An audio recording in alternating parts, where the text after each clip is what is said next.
Hey all, Mark Vega here, Run Long After 60 podcast. I'm so glad you're joining. If you've never been, welcome. If you've been here before, fantastic. All right, today I'm going to focus on something I don't talk about enough, I think. Oh, no, not my beautiful size 15 ultra running street shoes or the Xoskin toe socks. Neither one of those things specifically, but actually what's underneath. My feet. I've been running too long and living too long. I've had my feet my whole life. Not everybody can say that, but boy, am I grateful for that. And I've been going way too long without asking why. I mean, why do I accept having blackened toenails? Why do I accept that I lose toenails all the time? Why do I accept that blisters always form at the same spot? Why? Just because we get used to doing something or taking care of something in a certain way doesn't mean we have to accept it. And I was reminded of that.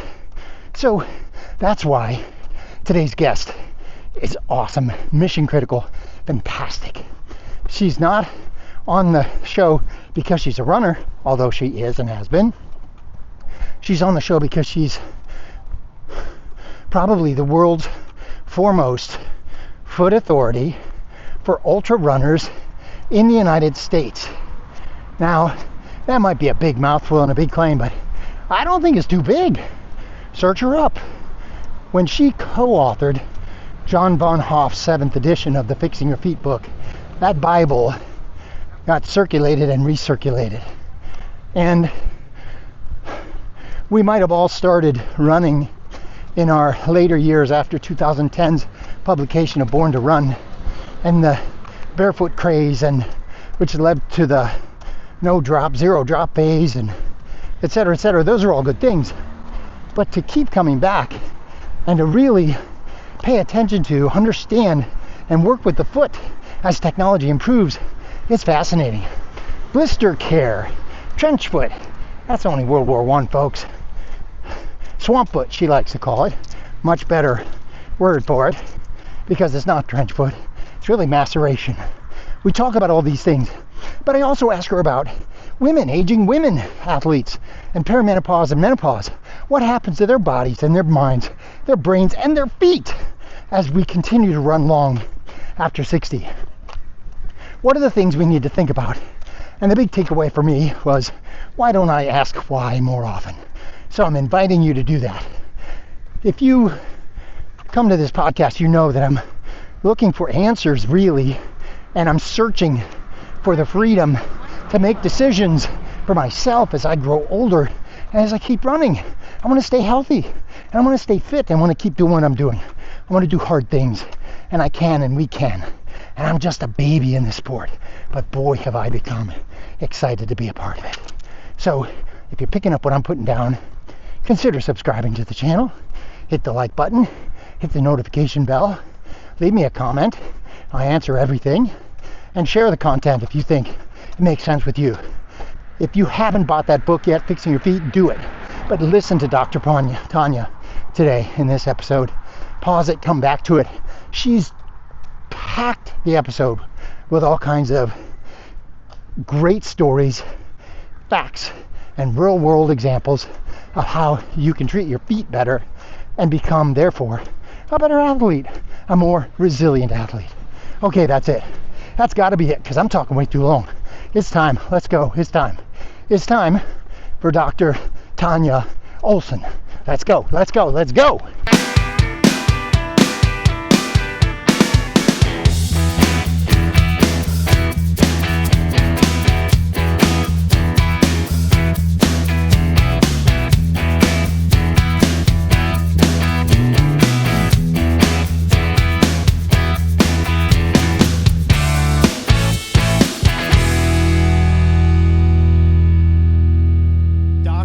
Tonya Olson, hello, welcome. I'm so glad you're here on the Run Long After 60 podcast. Oh my gosh, I'm so excited to be able to talk about feet.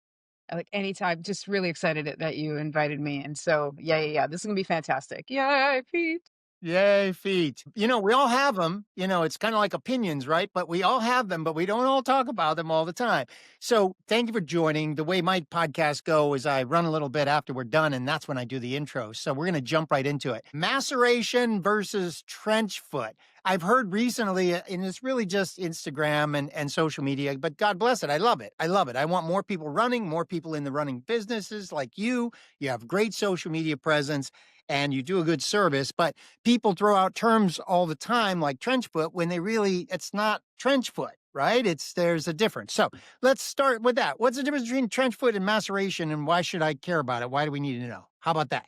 Lord almighty, you're just starting off with probably my biggest pet peeve there possibly is right now. I don't know what happened, but somehow, and I actually think I can kind of pinpoint something that happened a few years ago that started people down this path of using a term absolutely, completely, and totally incorrectly, which just rankles my mind and my brain. Okay, here's the thing. Maceration is a general term for tissues that were for its skin, for skin that gets waterlogged. That's actually a term that's used more in wound care, and I've worked as a wound care specialist, so that's why I throw that term out very comfortably. So maceration is waterlogged epidermis. It only affects the epidermis, which is the top layer of skin, which is composed entirely of dead cells. The epidermis, of course, is connected to the dermis below, which houses the nerves and blood vessels. And that connection between the two of them gets weaker and the epidermis gets more fragile as a result of maceration. You could also call it swamp foot. So maceration and swamp foot could be interchangeable terms. If I don't know, somehow the term maceration seems, I don't know why people don't want to use that term, but that's the technical term for waterlogged epidermis.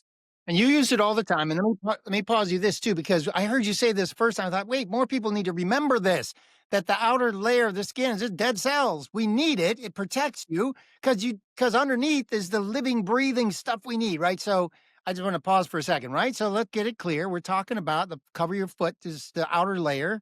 Epidermis is dead cells, but we need them, right? We need that layer. Yes.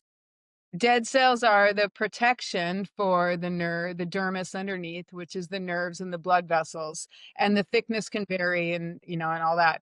So here's the thing.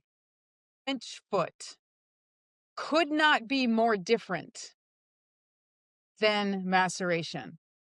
Trench foot is a term that came about during World War I, when in Europe, when the soldiers were spending days upon days, if not weeks, with their feet completely immersed in cold water. So trench foot is technically a cold water immersion injury. And the conditions required to have trench foot happen are days worth of constant immersion in temperatures below 50 degrees Fahrenheit. And the tissues that are damaged in trench foot are the nerves and the blood vessels in the dermis. So trench foot, the tissues damaged are nerves and blood vessels, and you can have long lasting effects from trench foot. Like it can be in some ways similar to frostbite, where the tissues turn black and die and you have long lasting nerve damage. Maceration it affects the epidermis only. So the treatment and the prevention are completely and totally different. So to my scientist mind just explodes every time I hear somebody using the terms differently, because for one, I tend to take things very literally. It's a boon and a bane. It's a strength and a weakness. But to use, I just can't understand. That would be like saying, so using trench foot interchangeably with maceration is akin to saying that you have diabetes when you simply have low blood pressure. That's really a very similar example. Great And so example. That is a great example. can we, if you don't want to say maceration because it maybe resembles another word that begins with M, that's a little bit, anyhow, if you don't want to say maceration because there's too many syllables or sounds too nerdy or you keep forgetting what it is, maybe just say swamp foot. We could use that. Swamp foot and maceration are interchangeable. And swamp foot sounds cool. I think so. I think trench foot sounds cooler to people. Like it's, oh yeah, trench foot. Like I think there's something happening, like why people are choosing that term over the proper term, which is maceration. So maybe like just let's go with swamp foot instead. I will Okay. always say maceration because that's the one. But thank you so much for allowing me to give a very long answer to a short question and to just set my pet peeve to Well, rest. I didn't know it was such a big one. So boy, am I glad I asked it right out of the gate. Now we're cooking. That's good. Here's possible too. This whole podcast. Diabetes. Nope, you have low blood pressure. No, you have low blood sugar. I Are you might sure it's cut this. diabetes? I'm sorry. Yeah, right. I might cut this part out because mastication is chewing, right? And sometimes, Mastication, masturbation. That's true. And sometimes I say to people, be careful with your masticulation. And they're like, what's that? I said, you're chewing with your mouth full. Would you stop already? So, but maceration is, and both trench foot and maceration are in the book, right? So this is it. This Yes. is the book, ladies and gentlemen. So, and this podcast is about people who are generally over 60 or barreling towards 60, and they keep doing things. They keep exercising, keep running. There's an image of a guy, his whole foot, he's smiling, he's laying on a cot, and he's smiling, and he finished his race, as you said in the caption. But like this whole epidermis, the whole top layer of his skin is disconnected, right? It's macerated. You can tell it's disconnected. He's going to get fixed, right? He's going to get fixed. So thank you for that. Here's the next thing I learned from you. So I thought, well, this one statement you made blew my mind, and yet it's true, and it's not earth-shattering, and it's not news. It was just news to me. Feet sweat. Your feet sweat. Your feet sweat. And so it's not about, it is not about going through river crossings. It's not because you're going through 1,000 river crossings and you're living in wet feet. You got to remember that the reason your feet need to be cared for is because feet sweat. They sweat a lot. 250,000 sweat glands per foot. See what I mean? She knows. She knows. I knew she knew. She told me she knew, but I knew. And that's pretty amazing. Right. So that was the other thing I learned from you. I'm like, oh, wait a minute. In my head, I'm like, oh, here I am, Mr. Ultrarunner. I'm going to go through river crossings. And in fact, once I did in some training runs, go through river crossings, submerge my foot, I was kind of testing it out. Like, what happens? Yeah. And later, when I, took off the shoes and ready to go back, and later when I realized, oh, I do have some blisters, I immediately think that I'm like, Teddy Roosevelt, and I'm like Mr. Tough Guy, and that's it was going through the water that caused it. And later when I heard you say out loud, your feet sweat a lot. And so they're going to be sweating a lot. Know your environment, know where you're going, right? So talk about that for just a minute. Yeah, 100%. So here's the thing. I love when there is some type of river crossing or creek crossing during a race because it's quite possibly the only time runners will even consider their feet. So anything that gets people thinking about their feet, then I'm happy for it. Okay. I think from a river or a creek crossing, the pro is that it gets people to even consider their feet and have some type of plan because people think it's the river crossing that's causing their skin breakdown, but that's not it. I mean, it's a small factor, but it's not the main factor. But really is what's happening, especially, you're on the trails. You think about like running shoes are made for weather to go through them. They're made to be breathable. They're made to drain quickly. They're made to provide ventilation. They are not made to keep the weather out of it. So as you're running, you're getting silt and dirt and that kind of thing that is kind of filtering in through the top of the shoe. And then you go into a river or a creek or through some water, and that dirt kind of congeals and it settles now into your shoe, and that can create a situation where you have a little glob of now congealed dirt that can cause a little bit, it can cause some tissue irritation because, now it's, instead of just free floating and being fine and finite and floating and going to be like work its way out eventually, now it's wet and soggy and congealed down to the bottom of your foot. Anything that gets people thinking about their feet, I'm happy for, but I'm also very happy to redirect people into the real cause. That's my platform, is always, let's identify the actual cause of what's happening so we can truly mitigate, or we can truly modify the causative variables so we can have more success. Well said, 100%. And 100%. When you're running on the street too, your feet are constantly sweating. And of course, you can be running on the street and right away when there's a pebble in your shoe. You're like, oh, okay, there you can feel a thing. The silt that build up underneath, not necessarily so quickly, but we're still aware of it. By the time someone's actually doing a river crossing and running long distance, like I hope anyway, people are aware of that. I want to go backwards a little bit, Dr. Tonya, and I care tell the story about your horse background, your horse history, and how you find yourself to be here. But before I do that, I want to pull up Fixing Your Feet again. This is from the earliest stages. So, This and is great. I'm like really just a cheerleader here at the moment. So the book's been around for a long time, but it wasn't until 2021 that John Vonhof, who will hear your stories from him and about him and how long you've been working with him, at Western States and how you got into that. But in 2021, you become a co-author of this 7th edition. Now, I'd never heard of the book.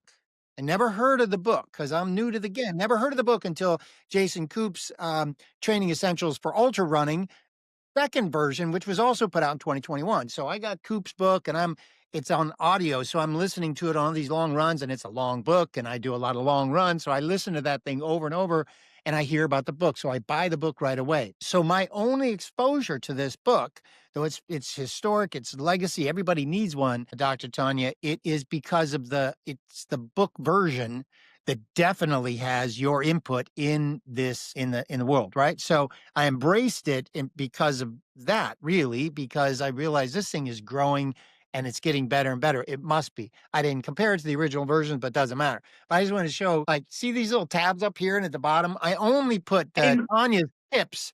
Yeah, Tanya's tips are all flagged at the top and the bottom of this. And she's got this great little snippets of things, from everything from ankle mobility to, there's one that's repeated twice, so it must be very important. That's the importance of like spa socks, meaning go ahead and treat your feet nicely and put some just stuff on them, some creams, whatever. We'll get to that in a minute too.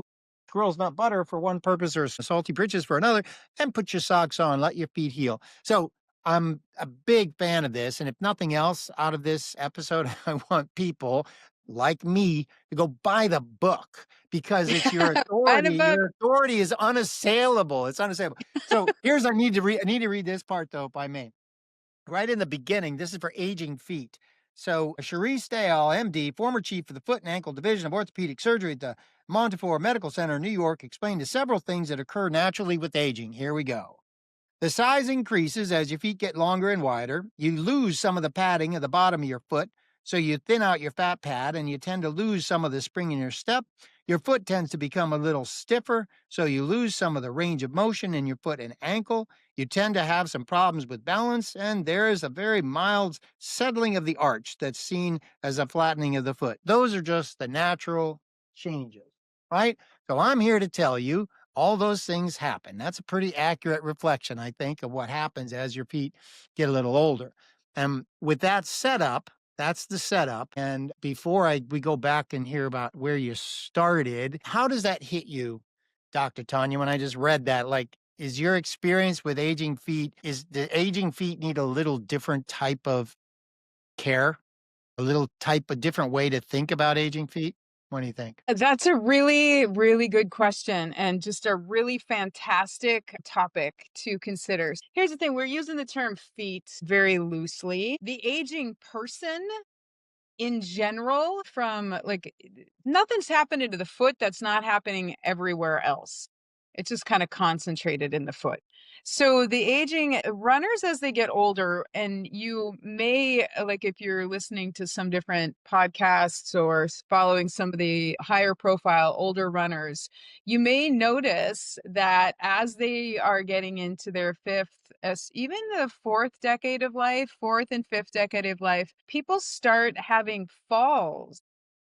They start falling down on the trail, tripping and falling in more frequency, but also with injury to at a much higher degree, a much higher percentage than had happened when they were younger. And so what it is happening with the older person in general is, unless you're specifically putting measures in place to prevent the natural decline, because decline is 100% expected and guaranteed. If as we get older, okay, so type 1 muscle fibers are the long and lean endurance muscle fibers. Type 2 muscle fibers are the fast twitch, power generating, faster responding muscle fibers. And then there's also a third type of muscle fiber that can convert to either fast or slow twitch depending on stimuli. So the percentage of slow to fast twitch or type 1 to type 2 muscle fibers is largely genetic. And you probably, if you stand at the start of, especially an ultra marathon or any type of longer race, you're going to look around and see that people with long and lean and a lot of slow twitch tend to select to endurance events because we're just built for it a little bit better. But what happens is if you naturally use what you already have.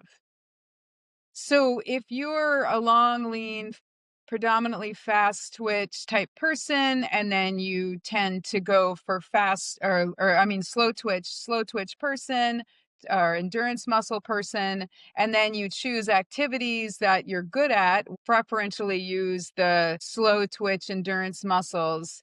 What are you not using then? You're not using the other type of muscle fiber that is at a lower percentage. So with that said, our lifestyles, our choices, our genetics kind of predispose us to be more slow twitch muscle fibers in general. Because as we get older, unless you're specifically doing things that recruit and develop fast twitch muscles, just those are the fast twitch muscles are the ones that go as you get older because you're not using them. And then if you're an endurance sport enthusiast, you're preferentially not using them. So fast twitch muscles are the ones that catch you when you fall. When you trip and fall, it's the fast twitch muscles that are saving your ass. So I have seen this. It's a consistent pattern. People get into the fourth decade of life. Now, all of a sudden, they're tripping and falling. Now, but also happens as you get older, your eyesight changes. So your depth perception is also changing. And it's not going to be as acute.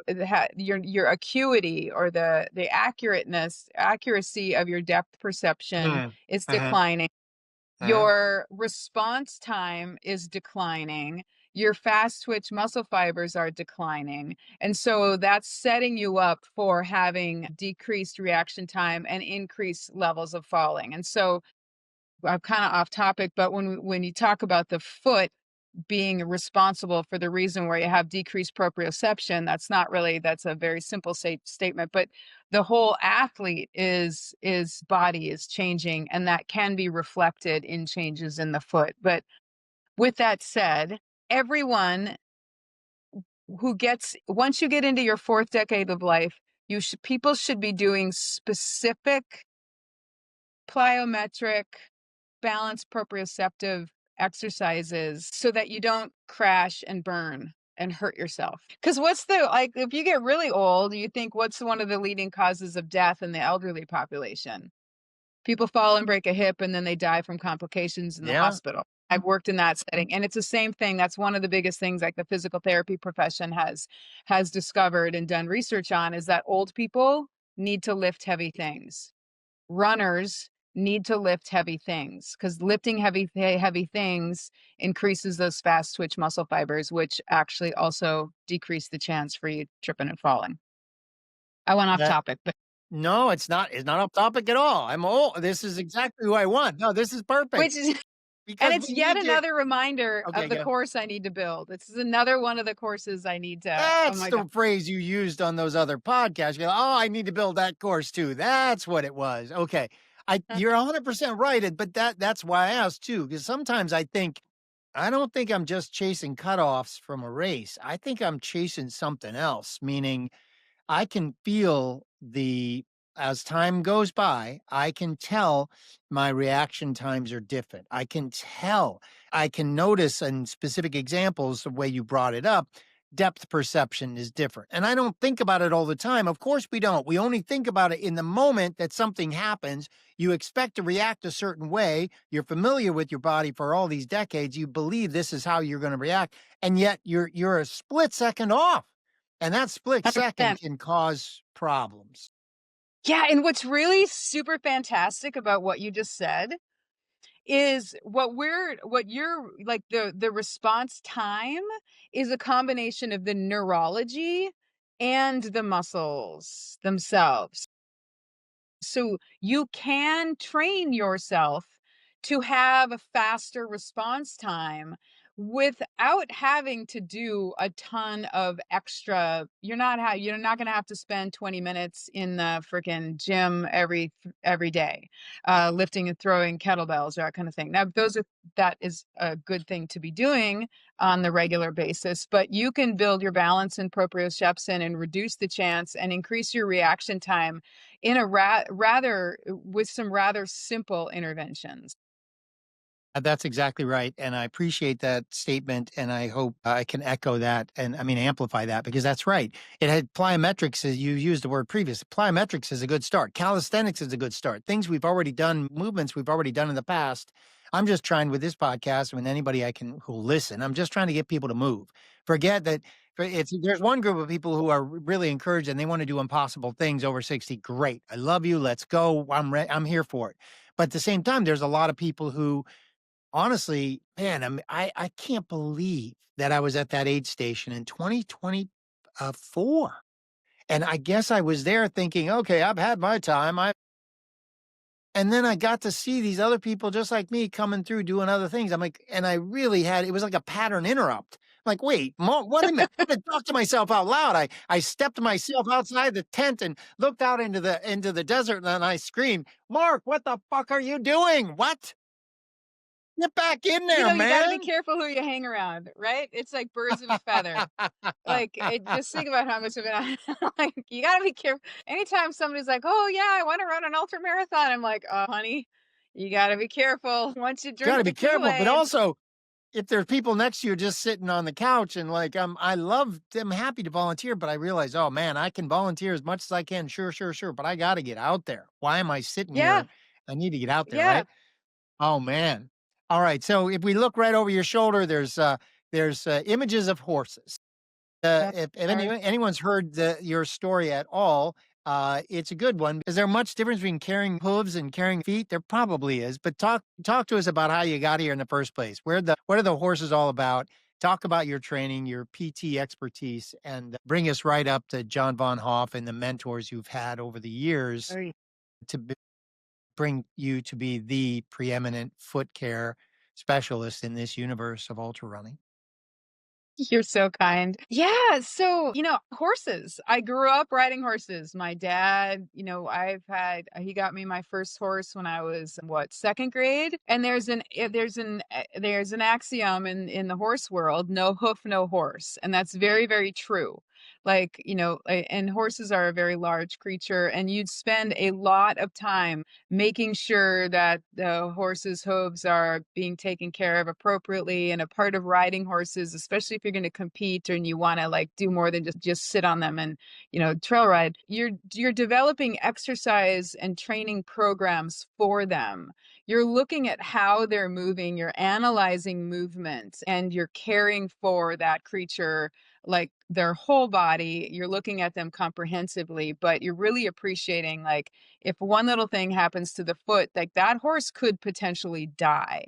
It's very serious. Horses cannot lay down for a long period of time. So it's just hoof care, foot care, and the care of the general animal is really, really important. And so I don't remember a time in my life that I wasn't analyzing movement, that I wasn't appreciating the foot. Something happened in undergrad. Oh, I worked at a vet clinic, and I realized that although I really enjoyed science, not very good at science, but and I enjoy the animals, the humans were the limiting variable. The owners, I was just like, oh my gosh, I don't know, something. I worked in a vet clinic for long enough to realize that maybe that wasn't the best fit for me. If you like animals, being a vet is a really tough job because there's humans that come along with them. Not Right. everyone has Right. not everyone has That's the same very high. smart. That's what an insightful kind of what that's brilliant that you had the insight Yeah, for like, yourself to say, yeah, I and I sometimes I wonder if I had gone down that path. But anyhow, physical therapy became like the a better. I just realized that was a better fit for me. To PT school, and highly interested in the foot ankle complex. I stayed out of college to ride. I ended up with a really nice horse. Stayed out of college, rode horses for, I think it was like 10, there was like a 10-year gap in there. When I finally went back to college, I had all this free time because I no longer owned a horse. So I started running marathons. And I had actually never considered myself an athlete because I had only ever ridden horses. I'd never had time to do anything other than that, nor did I want to do anything otherwise. I had kind of like you, it never occurred to me. Our hometown marathon is the grandma's marathon. And I worked at grandma's and I would see people running the marathon. And it just blew my mind. I was like, how do people do that? Like, that's so incredible. Oh, I could never do anything like that. And there was a 100K race there called oh gosh, I'm forgetting the name of it. It was a relay race, but you could also do it as as an ultra marathon, 100K. And I remember I was in a relay team of like 6 people, and we were like, "Did you know that some people are running this whole thing themselves?" And why I can't remember the name of that race first is in that race no longer happens. But fast forward, I was in undergraduate school in Charleston, South Carolina, and I went to Oregon for spring break. I ended up at the McDonald Forest PK in Corvallis, Oregon. Some okay. friends of mine were running it. And I was standing there at the start, and it's just this ragtag group of people, and they kind of mill around. They're milling around and they kind of gather loosely into like a little group. And then Yeah. some guy, like, I can't remember if he shot off a gun or if he started playing a banjo, and they're like, and go. And these people just kind of move slowly off into the woods. And I'm like, who are these people? What Like, is this? Yeah. how do I get to be a part of this? And then like they've got fresh made bread that's coming out of the oven, and they've got like this big pot of soup or stew that they've made by hand. And like all these people are like, oh, hey, who are you? And I'm like, I'm a total stranger. And by the end of the day, and I was like, these were all new friends. And I'm just like, well, so I get back to Charleston and I'm like, well, this was in the spring, so I was like, what's a race in the fall that an ultra marathon that I can run? And I saw that David Horton's Mountain Masochist 50 miler was going to be happening in November. So that was my first ultra. And that was Okay. 2005. So 20 years ago. And my life has never been the same. So yeah, and then after PT school, I moved to Bend, Oregon. So I lived in Bend and Eugene and Ashland, like all the cool little mountain towns, and ran a bunch of ultras. Yeah, cool running Uh, town. Cool running towns too. yes, That's a I was great in place. Bend when it was kind of the ultra running mecca. I was in Ashland when it was the ultra running mecca. When I lived in Eugene, I worked at a really kind of a high end PT clinic that was the exclusive PT providers for the Oregon Track Club, and we did some Wow. really cool stuff. Yeah, worked with elite runners. It was really cool. We had a lot of really cool equipment that we were able to use. The owner of the clinic was just really forward thinking, and I learned a lot. Like, got introduced to CrossFit back then. That was like 2010. So some of my friends from Bend were going down to Western States because there's a bunch of the local runners who were in the race, and I thought, oh, I'll just tag along. And this is 2009. And I was like, I didn't have anything that I was going to do specifically. And so I asked Sean Meisner, who is a longtime ultra runner. So Mark, I don't know if you know, but in the early days of ultra running, Montrail was the shoe company. It was like the Hoka of nowadays. Like, it was Montrail was the shoe company, and the fancy guys were like the Montrail runners. And so Sean Meisner was one of the Montrail runners. Okay. And what was it? Sunsweet was a main sponsor, like Sunsweet prunes, I think. So Wow. Andy Jones Wilkins, you'll see him with Yeah, his yeah, yeah. yeah, anyhow, with the it's the white shirt with the black lettering Montrail. If anyone ever is wearing one of those, they are old school. They're like OG. Okay, they are okay. OG 19 in the 90s, early 2000s. And so Sean Meisner was living in Bend, Oregon at the time. I said, hey, Sean, what should I do? And he's like, oh, go to Michigan Bluff and work with John Vonhof, because he knew I liked feet. So I wandered down to Michigan Bluff. I walked into the aid station. I'm like, oh, hey, my name's Tonya. Is there a guy named John here? And that, they say, is history. And we just hit That it. is so Yeah. cool. I love it. And every time you say it with such joy, and I'm so glad you just said it to us Yeah. today. That's so Yeah. cool. Yeah, we were immediately simpatico, and we just like, he's just such a John Vonhof is a thinker. Like, he has a researcher's mind. And he worked as where he was kind of in charge of the emergency department in the local hospital, and he was like an EMT, and he's just a really solid guy, but he's a thinker. And so when he was running Western States back in the 80s, talk about OG, he was noticing people were having their feet were affecting them. And so he's like, there has to be a better way to address foot care. And so he created the taping techniques that I still talk about today. He originally created the book, the first edition of Fixing Your Feet, as a resource for runners. Because believe it or not, Amazon and the internet have not existed for forever. They're No, I still don't think relatively. that's true. I don't think that's true. That's false. That can't be true. So John created the book Fixing Your Feet as a resource of a general resource talking about a lot of different products that you can use. It was really kind of the Amazon of like the foot care foot care. Nowadays you can go to Amazon, you just search for foot care stuff, and a bunch of things will come up. But back then, like, that book was the resource for all things foot care. And then, he's gone through with the 7 editions. So we worked at Michigan Bluff together for a good 10 years.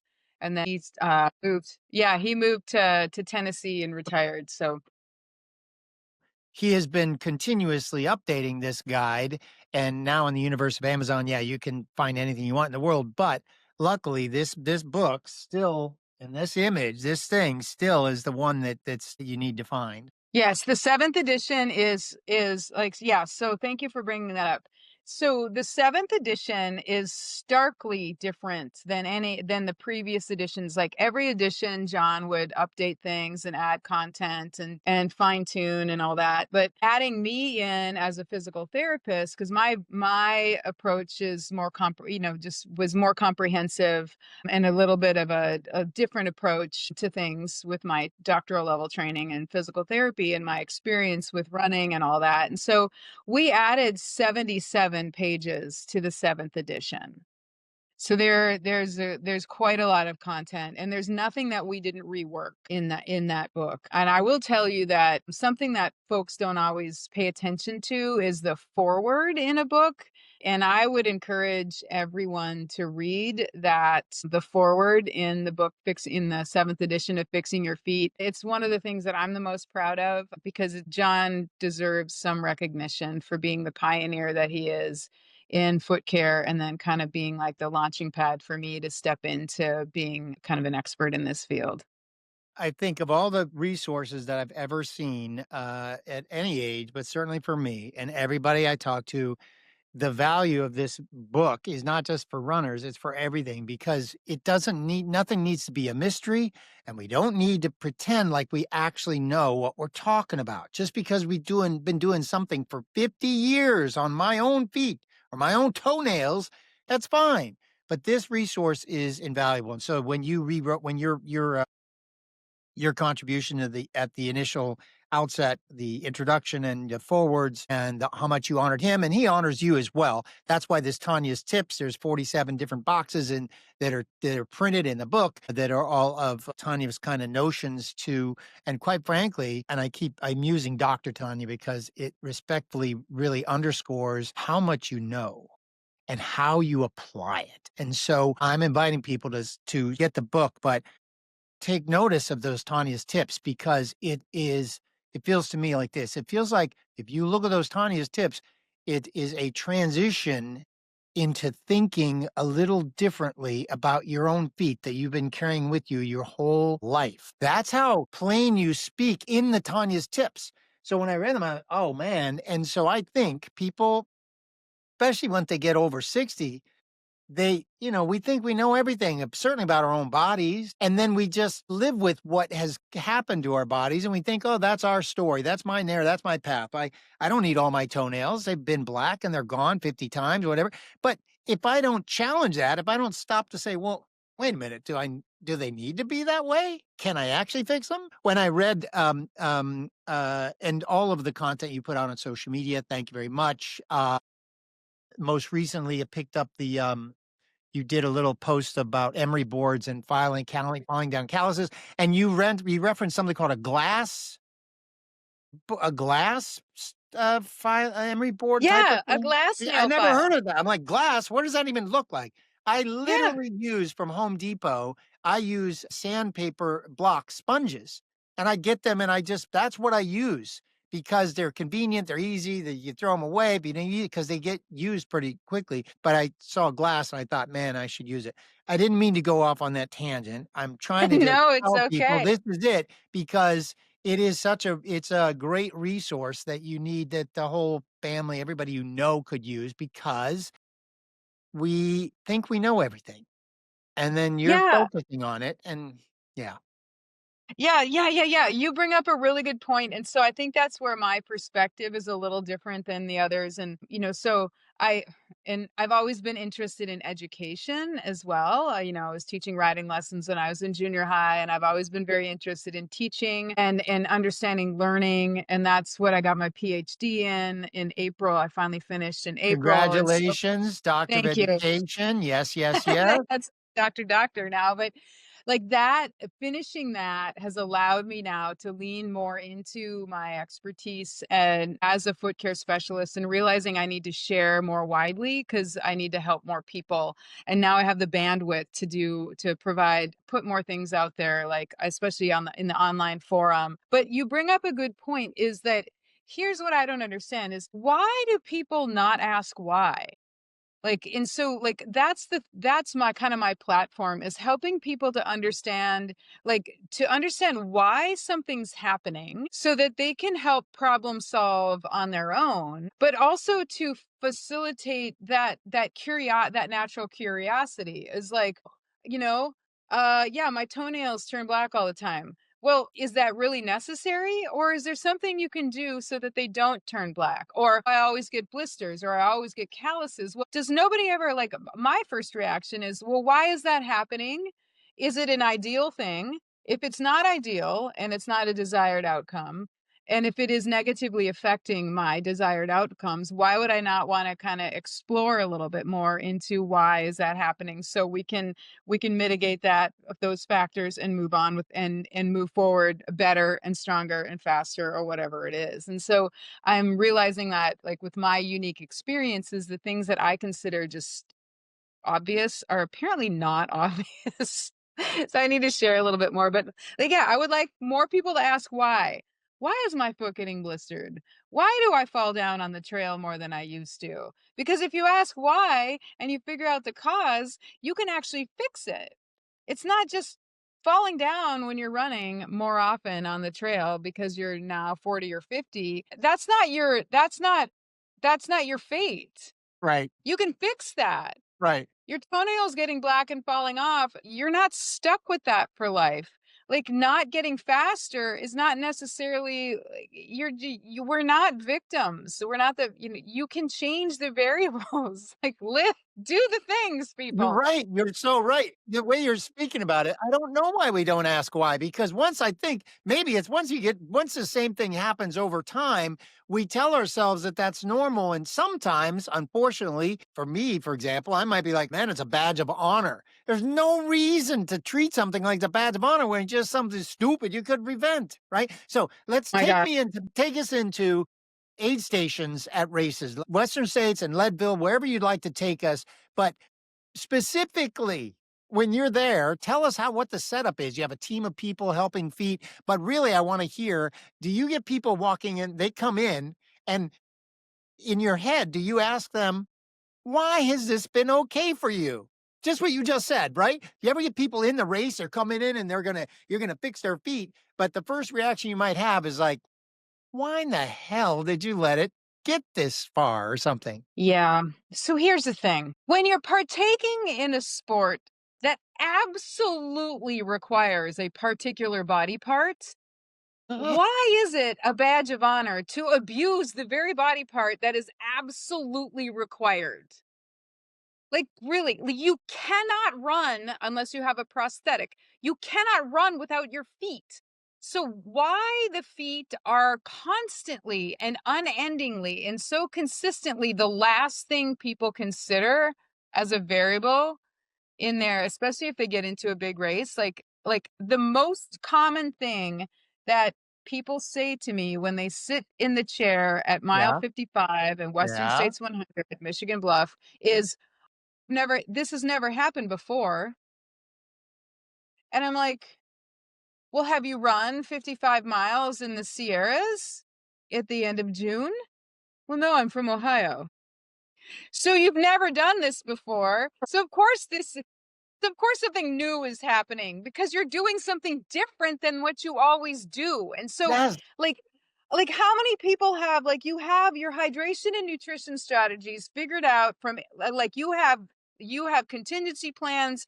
You have 74 contingency plan for every Right. contingency plan. Right. But you show up to the aid station. Here's what used to just John and I's brains would just explode. We would just look at each other and be like, oh man, I don't know. Don't let John see this. People will spend, especially for Western states now, it takes years to get into. It's a whole thing. It used to be not so much of a big deal, but you spend thousands of dollars trying to get into the race. You spend thousands of miles preparing. You got your crew, your family, and you put socks in your drop bag at Michigan Bluff that have holes in them. Socks with holes. Like, seriously, this is like the race you've been spending years preparing for. And you can't, and it doesn't occur to you that you should have socks that are actually, I don't know, whole.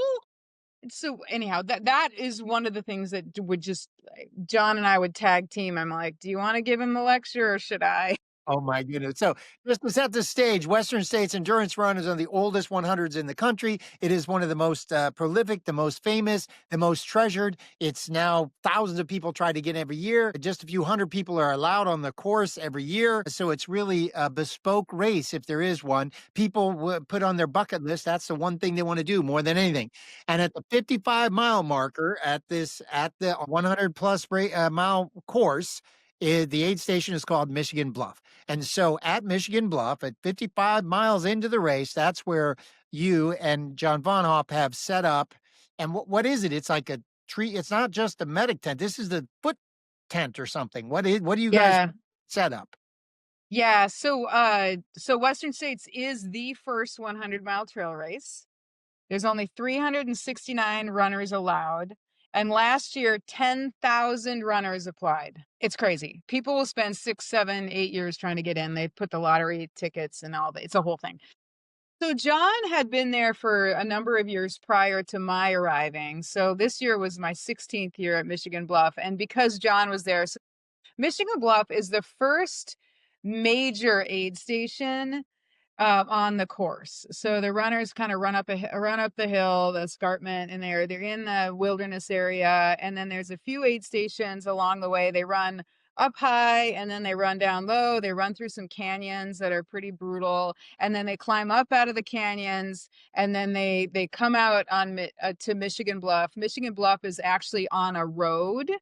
And the trail comes up and they come down like a little Jeep path. And so the aid station is actually in the yard of a house owned by one of the old OG Western States runners. And so that aid station is one of the first aid stations where crew and now media can get to. So it's like the whole road is just filled, the dirt road is just filled with crew and tents and people just hanging out, waiting for their runners. We have this whole big yard, and there's this tiny little section that's medical, but the majority of the medical side of things is foot care. And so people, for one, logistically, it's the first big aid station, and mile 55 is kind of when the wheels start coming off with people. But it's also where John has always been, and that's kind of why he chose to be there, because it's the ideal spot to actually prevent issues or address things before things go so south that that people maybe aren't going to finish because of whatever it is that's going on. And so I've been keeping track at Michigan Bluff since like 2012, and so we get an average of 30 to 35 runners coming through there. So we are by far the busiest aid station as far as foot care is concerned, and we've really been able to kind of help things. We've been able to improve things over the years. We used to get some pretty just destroyed feet coming in, and they sit down and they look at you and they say, I've never had this happen before, and they've been in agony for miles, and they've got a whole lot of miles left.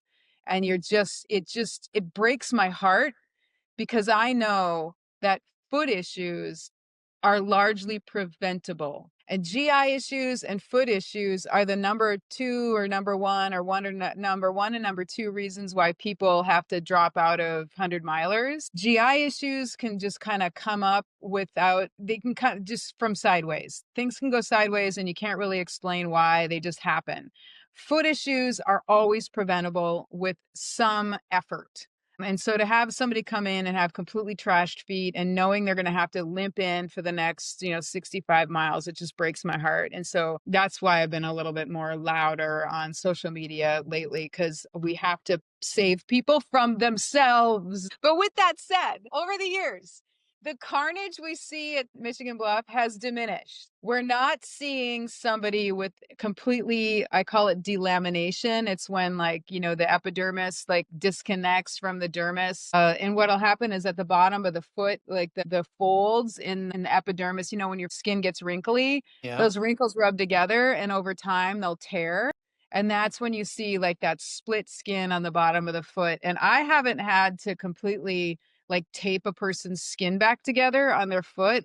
I haven't had to do, jinxing myself, I haven't had to do that at States in years. Sorry, honey. You're okay. Sorry, my dog. I've knocked on the desk. She thinks somebody knocked. Very attentive. That's good. So I feel like some people are doing a little bit better, but it's a pretty special place to be, Michigan Bluff at Western States. And with the new media coverage, we're able to see that and see you occasionally in action, which is exciting. And there's a lot of stories about it, and I love that. But recently, I think recently anyway. Talk about Leadville. So you took the Western states, this is an anchor spot and everybody knows and expects you and Vonhof there and the stories behind it.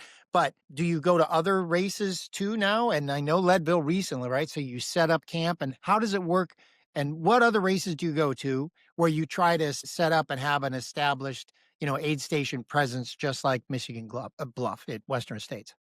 Yeah, so what's really interesting, living in Florida, like where I've been the last 9 years, like the running is different here. Like you don't have there's just not a lot of there's not real estate there's not a lot of point to point trail races Sure. like Western states where you can set up at an aid station and then work on like a fair amount of runners or that kind of thing. And so I learned very quickly in Florida that I need to kind of shift my focus more to prevention.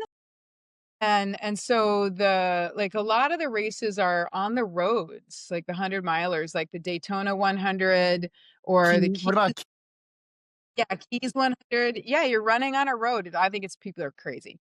So they're running on a road, and which brings a whole nother level of issues. Yeah, just a whole nother the whole nother level of things than running in the mountains. But I've definitely switched from living in Florida. The Florida races, I do more prevention. And so I offer pre-taping the day before to set people up. And then when I'm doing their taping ahead of time, the day before the race, then I'm also counseling them on their race day strategy. Okay.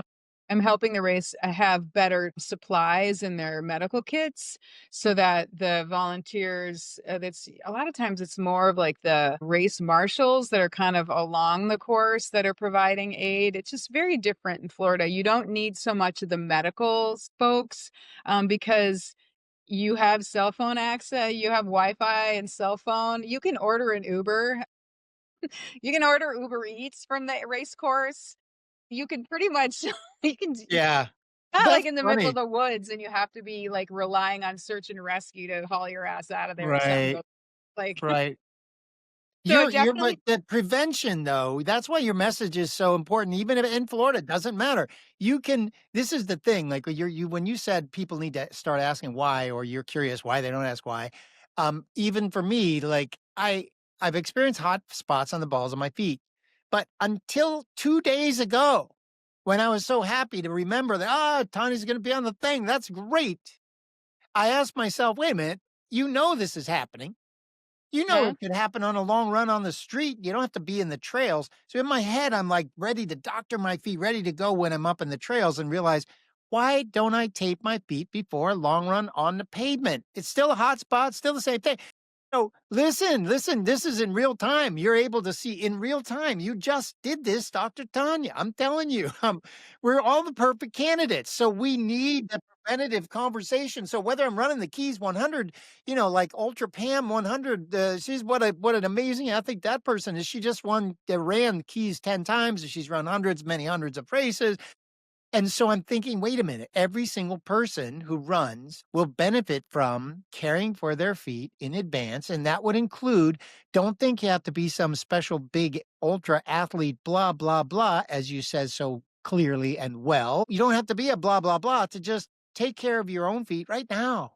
Tape up the Right. balls of your feet. Right. And I think the other thing too that I would like to impress upon people is if you're in the running world, especially if you're in the distance running and ultra running world, you really don't have the luxury of saying that you don't like feet. Like I just think just everyone should know a little bit of something about foot care so that they can be the helpful. Just hate people sitting at an aid station and then somebody's doing the exact wrong thing because they don't know any better. Yeah, we're going to get to that. You're what a perfect tee up for this. But before I forget, Tanya's tips on the book are fantastic. You had added 70 pages, 70 plus pages to that version of the book. And the book is filled with details. People have to have this book. But even with that, if you watch the social, your information that you put out, as you discover new products, you alter, you change. So for years and years and years, going back long before I even ever heard the word benzoin, tincture of benzoin, right? For a long time, that's what you would use to get the skin ready so that the tape would stick when it starts to sweat.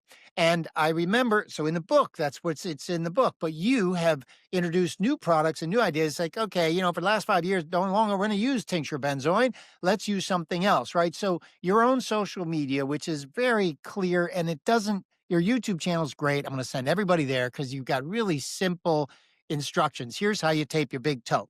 Here's how you tape the ball of your feet. Here's the essential products. All you need is a 4-inch, gauze squares and some hand sanitizer or lotion that doesn't need to have creams and scents and anything like that in it.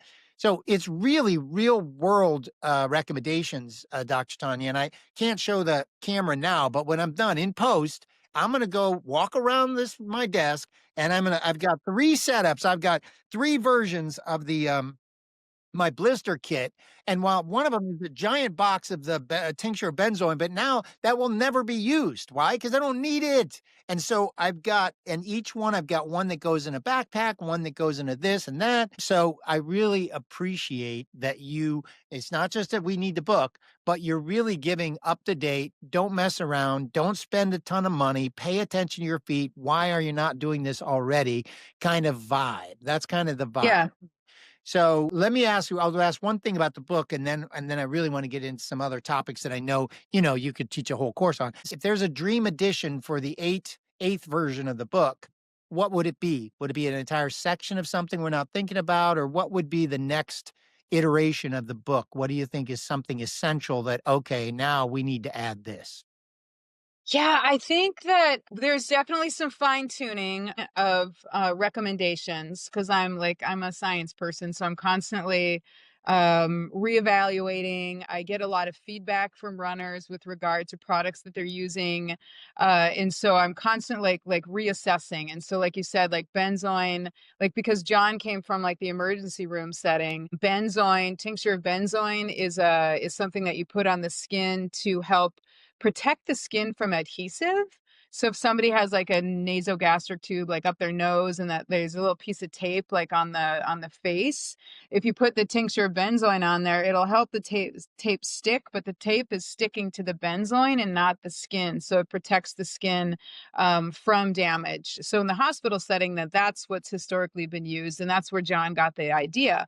But I found out years ago that I think it's 6 years ago now that there's a product, SkinTac or Mastisol. Mastisol is what's used in the medical setting, and they're basically liquid resins, and they work better than benzoin. So I've upgraded my recommendations on the skin prep to help the tape stay on better for longer. But I think the 8th edition would definitely contain, I'll expand more on some of the topics, the physical therapy specific topics, as far as looking at one section I definitely will include, but it's also an online course that I need to be building, is improving the process, or educating the process of shoe selection. Because the reasons people choose the shoes that they wear are generally not based on themselves and what their specific needs are. There's some other variables to consider, and I definitely need to expand on that, because I'm seeing some consistent choices or thought processes that are contributing to injury, like foot skin injury or foot care issues. That's a good one. I'm glad you said that. I'm a data guy. The biggest Tonya's tips in the current version, the 7th edition, is perfecting shoe fit. So of all the Tonya's tips, they're mostly like little sound bites. Well, this one, there's a handful and the biggest one is perfecting shoe fit. So I get, that could be you really could expand upon all of it. And I also think that now that we live online, the book is incredibly handy to have right behind me. I need it. But also, I think a more, as you develop and roll out some kind of interactive online elements here, you as a resource is just going to be amazing. And I thank you for that. And the words you choose. Here's the last one right before we get to some sections, some things I don't know about. And I hope you do. So SkinTac is one thing. SkinTac is the NASCAR version of that. But it's Mastisol. If you're an F1, it's Mastisol they need. So when I went to Amazon, after I saw you refer to that, I went right to Mastisol. I said, the hell with SkinTac. I don't want no stinking. I'm going Formula One. Yeah. Yes. Mastisol is Formula One. That's right. Plus, and I bought the little applicators too, right? So I'm like, okay. So my new kits are going to be different now that I have Mastisol. So, and I think I build the kit as though I have to practice on myself a lot, but it was weird. I practice on myself without needing them. But that's why today, when I go out and run and record this intro, I'm going to tape the balls of my feet. I'm going to tape them just to see what happened. Yeah, just to curious. And thank you in the past too. When you made recommendations about things, I like, you got to go try it out. Certainly do it during training, not while you're in a race, right? Yeah. Okay. All right. I'm trying not to be just be a big fan here. I'm not trying to do that. It's just because we need it. I think we need it. Okay. Let's get to an issue. Every time I speak with women who are aging athletes and they're really doing a lot of things, the role that perimenopause played in their life and menopause played in their life was very, very real. And so the way we work with our hormones and women work with hormones as they age is a very real thing. What role, if at all, does perimenopause and menopause play for aging women athletes mindful of their foot care? Does it have a role at all? That's an interesting question. Let's see, so I take things literally, so I'm gonna I need to interpret that literally real quick. So the hormone changes can change your tissue, your skin elasticity and robustness and ability to recover.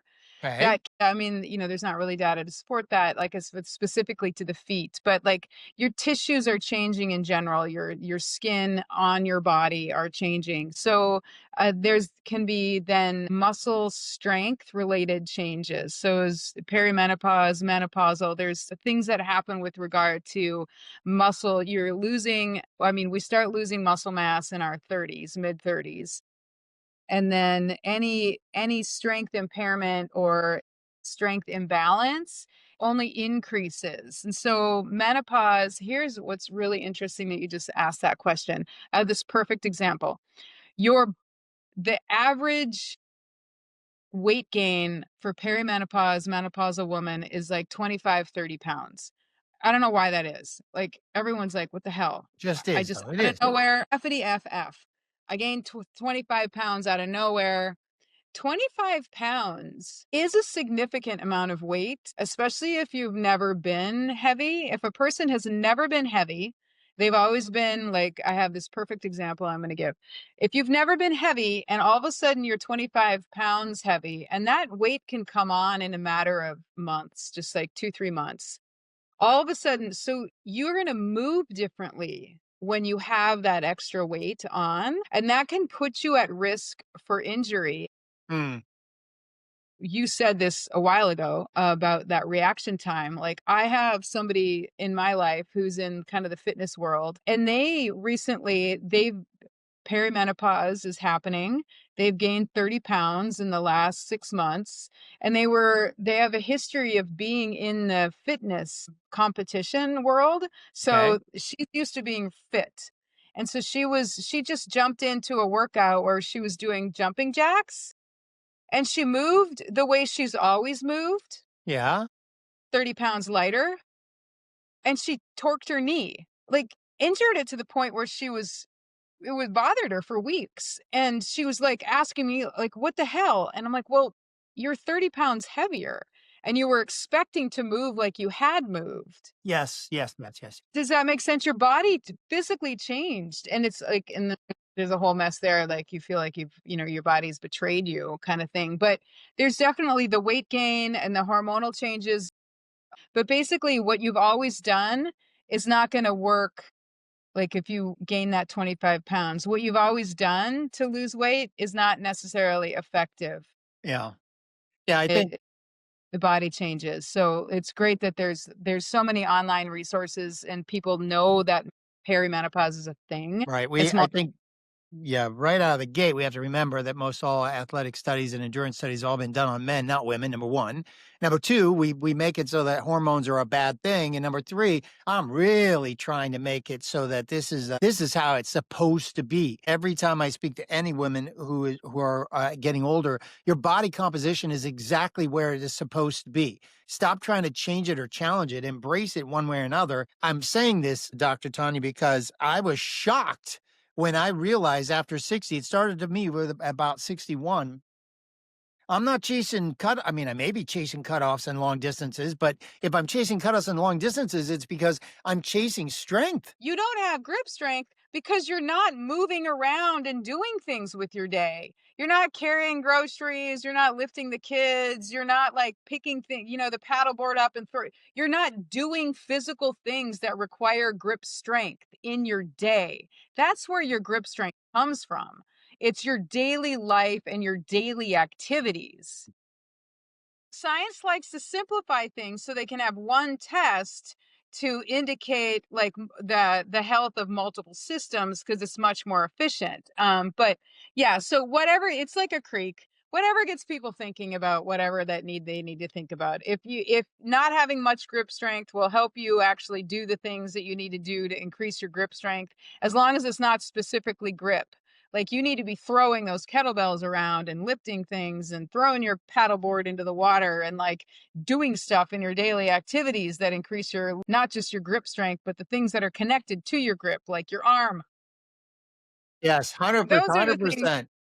100%. I'm like, yeah, the Centurion's Bible, say Peter Attia. I want to get there. You're right. You got to do all those things. You Right. got to Do be more able to carry stuff. groceries, for 2 blocks. Well, how do you do that? Well, carry anything. You want to lift your grandkids up in 10 years? Okay. Well, understand what it would Lift it look like in out. 10 years. Yeah. Yeah. So I But think yeah, you're right. you're So it's right. so Like, funny. Just like walking through it, what you said, when people go through a river crossing, you're really happy that they're going through a river crossing, not because they're going to get through a river crossing, but because it might be the first time they think about their feet at all. right, right. Same thing like grip strength impairment. If you read an article about grip strength and you realize your grip strength is in the toilet, if that gets you thinking about becoming stronger, then that's great. That's the variable. But yeah, you're right. 6 to 13% of sports medicine research is on women. And that's where the Lululemon, the further event that was a year ago, March. I don't know if you heard about it. Yeah. That was the largest compilation of research on sports medicine research on women that has ever been done. They had 10 women. Lululemon kind of did the math, and they saw like some bean counter in the office realized that ultra running is the fastest growing sport internationally. And women are the number one demographic. The women are joining ultra running at a higher degree than men are. Now, the fastest growing sport in America, like we all know, is pickleball, right? Which is fine. But so Lululemon, they recruited like 10 women athletes and they did this event called Further, where their team of athletes the women would run over 6 days, 2.5 mile track. They ran each one's goal was to run further than they ever had. And you had anywhere from like a jujitsu athlete and an entrepreneur from South Korea who was a little bit heavier, who had never run more than a 5K, to a multiple world record holder for 24 and 40-hour races, like, and everywhere in between. And they collected data on those women 24/7, like every single thing that went into their mouth. They had blood draws, urine draws. They had swallowed a thermometer, little Monitor. pill, yeah, in the morning. And so the Canadian Science Institute is crunching all that data. And so I'm really excited about some of the information that they're going to be getting that's going to really bring women's sports medicine research to a whole nother level. It was an Yes, interesting. right? The amount of studies that will be inspired and driven by that data By that. output is really the thing, because the sampling is so, anyway, it was unique. And I remember hearing about it thinking, man, this is going to, hopefully it'll break things wide open so that more and more and more and more studies happen. So I'm glad I asked you the question about menopause, perimenopause, because I think you are, because you're a go-to source and Hmm. there's going to be more women. I say, these are people this running long after 60 because I'm over 60, but there are people in their 50s barreling towards 60, and these are high performing people. And for some reason, I'm catching a lot more women than men. I don't know why that is, but because they're strong. Women are Yeah, strong. And ultra women, the ultra running seems to be designed for an aging, maturing woman to take over everything. And I'm right. very excited to see that. If that's how it plays out, Yeah. that's good. That's good. Yeah, it's been postulated for years that women are physically geared more better to run. The longer the race, the shorter the distance, or the shorter the time between the fastest women and the fastest men. Like that women are just, the longer the race, the more women are at an advantage. Like just think about it, like just from a fat storage perspective. Like if a woman has 15% body fat, she's considered, that's like a medically unstable situation. Right. Men having a 12 or 13% body fat is considered safe and healthy. Now, it's generally something, and they're in their 20s, but like women need to have a higher fat stores. And fat is composed predominantly of water. So that makes us more robust. And then everybody knows that women psychologically, we just are, whether we're wired to be more able to endure and cope, or whether we are conditioned through society and our roles. It's a little bit of both, probably a combination. But like when I was running marathons, like the advice that we would always give a new man who came into the running group and he was running his first marathon, all the guys in the group would say, you need to run the first half of the race with a woman, because she will keep you from being all testosterone and blowing up. Because Interesting. we have a better way, we're just better at being measured, and just we don't get all testosterone blow up in the beginning of a race kind of. Deliberate. Yeah, it's interesting. It is super interesting. And I'm excited to be a witness to the sport and the evolution of it all because of that. All right, here's two things I really need to hear from you, because start the course. Let's do it. Two topics. You pick which one we're going to do first, but they're just important because I love them and they're important to me. So the two topics are toe socks and zero drop shoes. Pick one or the other and let's go through it.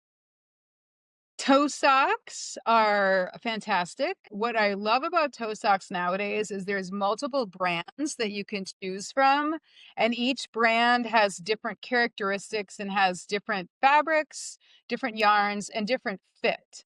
So it used to be there was just one brand, and they had, and so basically toe socks. If you consistently have toe skin injury when you're running, if it's more than two toes, then try toe socks, because they may help mitigate the damage. Because there's somehow something about the way that your toes are, the way that you move, whatever, that your toes are getting damaged. So toe socks should be like your first choice, first option, if you consistently have, I'd say, more than two toes that consistently get injured when you're running. But there's different brands. So Injinji was kind of like the pioneer brand. Sometimes if they don't quite fit as well as you want them to and they feel weird, try a different brand. Don't throw toe socks just completely out the window, because they can really save you a lot of trouble. I mean, taping your feet is nice, but the less you have have to do, the better. So having to tape like 4 toes every time you go running, like that's time consuming and it's annoying, and it's going to make you less apt to address the toe issues and just kind of gut through and have injured toenails, when you could just throw some toe socks on and that could save it for you. So there's like Injinji creeper socks I've been seeing advertised. They keep popping up on Instagram. I'd like some people to give me some feedback on the creeper brand. And those are merino wool. Oh gosh, what's the word? What is the sock that I'm Hollow What's my socks and Xoskin. hollow are the alpaca fiber? Right, right, right. Gosh, alpaca. Once you go alpaca, you'll never go back. I'm no worse, right? No, I'm serious. So like I was at Leadville, got these hollow socks. They Yeah, are so soft. Like, what's really crazy is I was at Leadville and the hollow folks were like across the way from us at the expo. And so what yeah, I did, and I had some lamb's wool, like just raw lamb's wool in like a little spool, because that can be yeah. something you can kind of tuck in like during especially a longer race and you just have an issue, and you can kind of tuck that in and kind of cushion your toe or whatever is happening. I had the lamb's wool and I brought it over and I said, you need to use this as an example. Like alpaca is so much softer than merino wool. Like it's insane. You wouldn't have thought that was possible. And the fibers are hollow so that they regulate temperature a lot better. So, and moisture regulation as well. They transfer moisture faster than merino wool. So yeah, the hollow socks, you got toe socks in those. Xoskin is another brand. Xoskin is kind of the other side of the other side of things, and Spectrum, the other fact end that of the spectrum. yeah, there we are. Other end of the spectrum. Because this Xoskins are really a technical sock. The yarns have PTFE woven into the yarn. PTFE it's a component that reduces the coefficient of friction, so it makes things really slippery. And then it also has copper woven into the yarn. So the yarn is composed of PTFE fibers and copper. Copper is an antimicrobial factor. So like if somebody tends to be at risk for athlete's foot, that may be something that can like mitigate the damage or like stave it off a little bit better. Because it seems like once you get athlete's foot, then it's just like kind of chronically kind of recurs. But the Xoskins, like they're more of a fitted sock. And so for somebody like if they don't like the loose fit of like other toe socks, like the Xoskins are kind of be an option. But I'd like somebody to give me some feedback on some creeper socks, because that's a brand I keep seeing popping up. But yeah, so that's a good topic. It is, it is. And I asked Yeah. because it came from you, not me. So long ago, far away, and I saw toe socks. I'm like, I think that's just a gimmick. I don't know. But I saw you talk about Xoskin. Yep. And I'm like, yeah, I'm going to give it a try. So I got some Xoskin. I got a couple of different lengths and types. And Sure. so this is some time ago now. And it was my first experience. And they're very thin. And Yes. but I got it. I liked it. I have very, very big feet too, the very long feet. And so not all brands will actually work exactly right. So I got the Xoskins and it set me down a path of experimentation. So Xoskin was Yeah. good. And I tried creepers, and Sure. creepers, maybe I should hit this. I don't know if I should, but creepers are the only ones I threw away. I'm like, nah, Okay. they just didn't feel like they felt like they were a combination of a marketing deal and trying to draft off Injinji's success or something. Xoskin is definitely a different type of product. So I keep the Xoskins. I like them. Then Balega was Balega. Yeah, Balega. I think that's the merino wool socks that I've worn since 2016. I saw my first marathon ever was at the New York City Marathon, and at the New York City Marathon Expo 2016, I was introduced to this Balega brand. These big, comfy, cushy merino crew socks, and I threw out everything else, and I just bought a bunch of those. And those are the only socks that they're in another separate drawer because I've replaced everything with toe socks. I love the Xoskins, and then I bought Injinji now makes feet sizes that fit me, which is great. At the extra large, they fit me. Now, the amount of stability I feel like I have in my stride, I attribute this in no small part to those toe socks. So it wasn't because I have blisters, but it was because I feel more stable. And so I have them on right now. That's all I wear now. I just bought all kinds of toe socks. So I'm going to go buy some of those hollows. I saw you talk about them, Yeah, and they're I'd seen so Instagram ads before, but until you just said them, now I'm going to go get some. they're so soft. Yeah, so here's the thing. Your socks are not keeping your toes next to each other. It's not like in toe socks, I'm a realist. So here's the thing. Like I recommend toe socks because to solve an actual problem, which is your skin breaking down from maceration and just kind of the Okay. way that your toes are built. They're kind of rubbing next to each other kind of thing. But your experience with like the toe and most of the theories in the book Born to Run are really not scientifically based. He brought up a point. It's a whole, yeah. He's not a scientist in any way, shape, or form whatsoever. And so it was an interesting theory. And it got people thinking, which was nice. But what's even more interesting is the exact same thing happened in the horse world, like 20 years prior to that. Some guy went out west and he saw that wild horses weren't wearing shoes. And so, oh God, now shoes are the evil thing and all this, blah, blah, blah.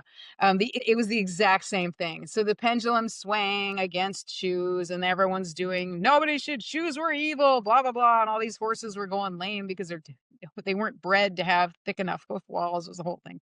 So now we got some reasonableness, kind of like, because human nature kind of goes, you go off on a tangent on one side, swing to the Come other back. side, and then kind of Extreme. end Yeah. up in the middle. But like we do, McDougall, he had people start to examine or question the way that shoes had been designed. With that said, most everything else is not really of science. But what the toe socks did for you is, and what I'm consistently noticing with people who have issues with their foot care, is a decreased mobility and decreased neurological connection to the foot ankle complex. So for you, having the socks touching your toes made you be aware of your toes. And so you had increased neurological connection to your toes. Now, you don't need to wear toe socks to have that happen. In fact, Right. it's better that you actually do something to increase that neurological connection. So now I'm going to go on a tangent and we're going to just roll with me here. Okay. Because this I'm is ready. the thing Let's go. yeah, right. And so what you're noticing, that the sock touching your toes made you be more aware of your toes. So then if you're more aware of your toes, then you use them better. That's really the basic word it's proprioception. Your brain being aware of that body part, where your body is in space. So have you ever heard of the term homunculus? Okay. So the homunculus is a visual representation of the space in your brain that a body part occupies. Okay. Okay. So the outside of your brain is you've got something called the motor cortex. And so the motor cortex supplies the neurological connection to every body part.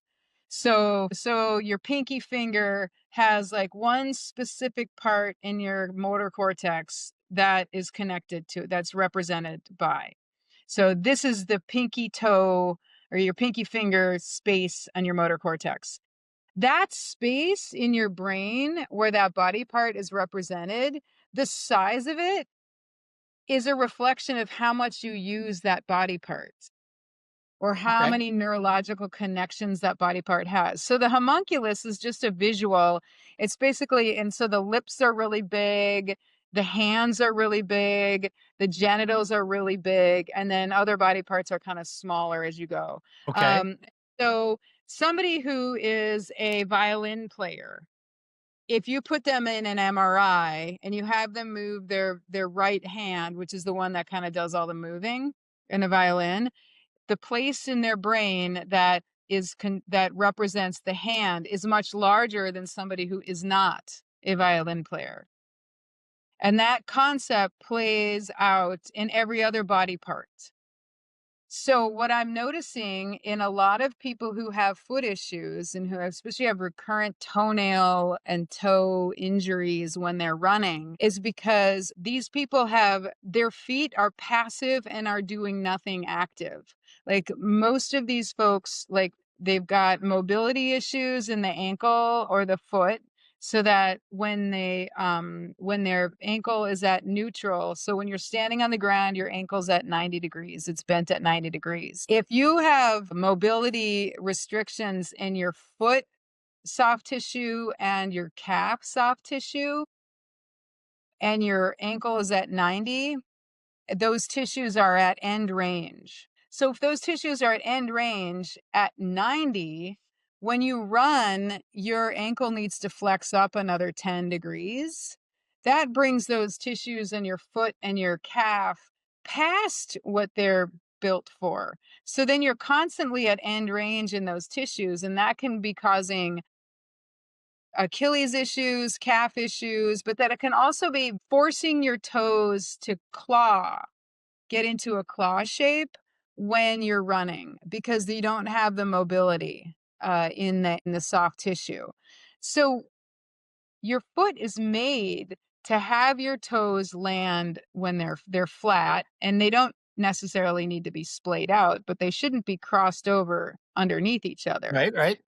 Your foot is supposed to, the muscles in your foot are supposed to become active and kind of dome the ball of the foot, and then you toe off on the whole ball of the foot. All the toes flex backwards, and you push off evenly on the ball of the foot.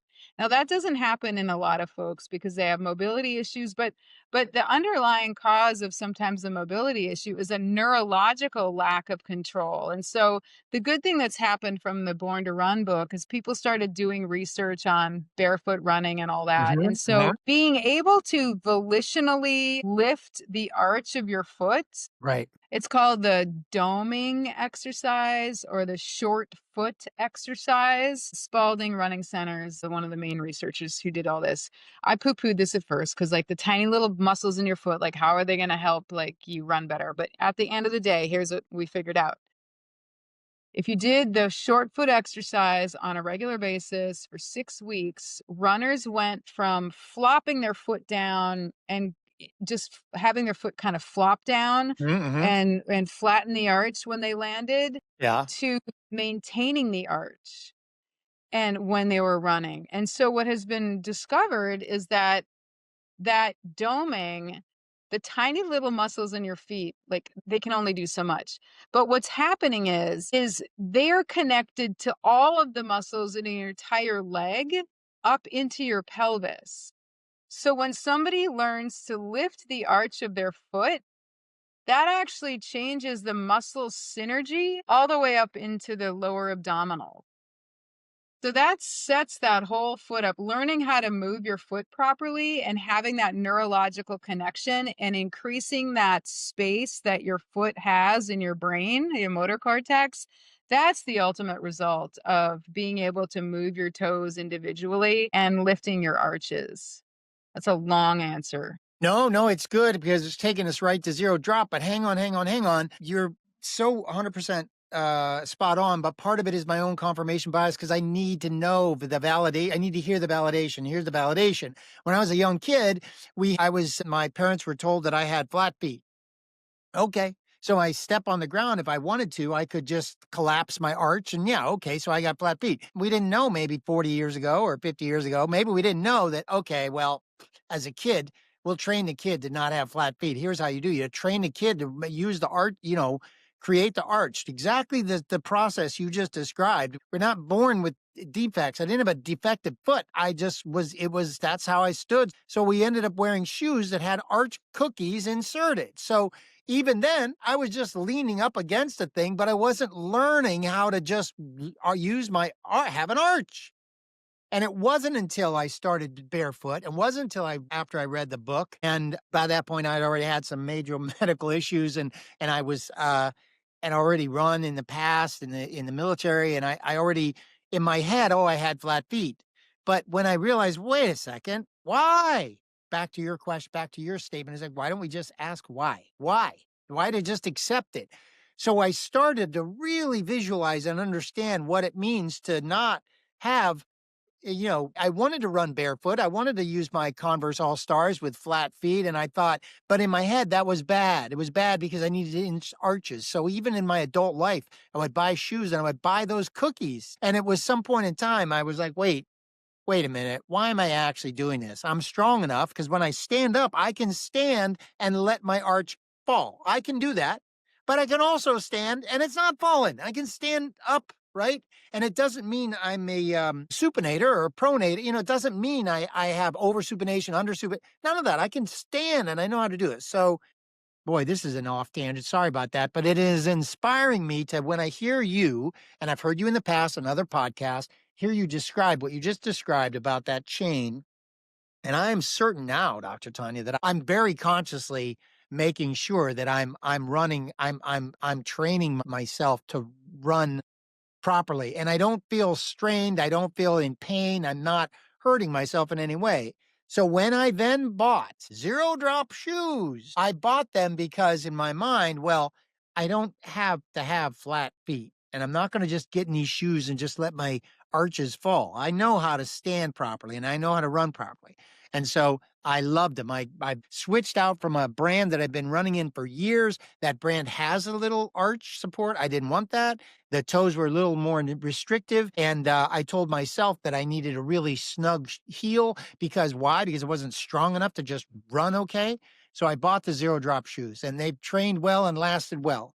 Until recently, when I heard on another the Ultra Running Sam podcast from our current guest, Dr. Tonya Olson, and for the first time, she helped me question the zero drop shoe scenario as you just described. If 90 degrees is natural, well, anytime I'm going up a trail, I'm automatically setting myself up for additional stress because why? If I have zero drop, why not have the 5 to 8 millimeter drop?